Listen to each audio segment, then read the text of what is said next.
whether it's coming to Detroit, having rallies in New York. If you look at all the polling in the swing states, it seems like President Trump is making Democrats come to their own turf, or what has traditionally been their own turf, and be on the defensive. It truly seems like just the energy behind Trump right now is something that we hadn't seen. Yeah, win on offense, play offense. Trump is playing offense, and Democrats aren't keeping up with it. And the big concern that the base has is, I think, well placed, is we have to make sure that we're ready on election month, really, not just election day. We got to be able to make it, as Donald Trump has called for, too big to rig. You got to get out the vote early, bank your votes, make sure that we've got eyes on every place that a vote can be cast so that it's done honestly.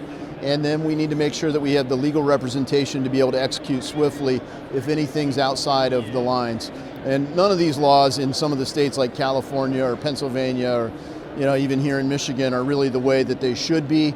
But to the extent that we can use them, all right, you can do ballot harvesting in California. You can't do that in Ohio.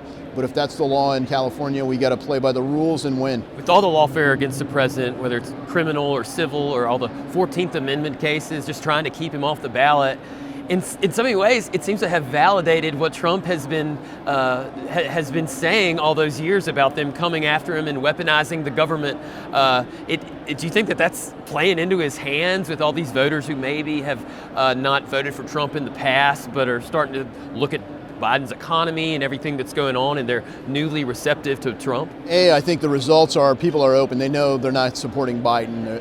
Democrats are in a tough spot, but independents, who aren't committed to kind of the woke religion that Democrats are pushing with its own little heresy code. Anybody that's still got any ounce of free thinking left is going, wait a minute, this isn't adding up.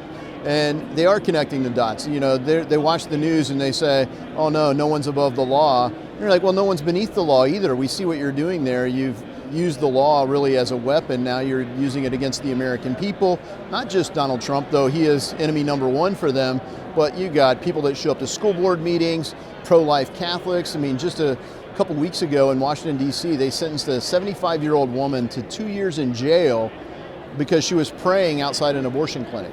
No violence, praying outside an abortion clinic. And meanwhile, in Washington, D.C., you see all kinds of crime going on. There was a woman who carjacked a car from a hospital.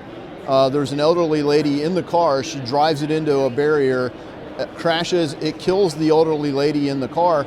No charges at all for the theft, for the kidnapping, and for the death that she caused of this woman. So it is clearly selective justice at best, and the reality is it's criminalized. It's targeting political enemies, and it's using the law to do it.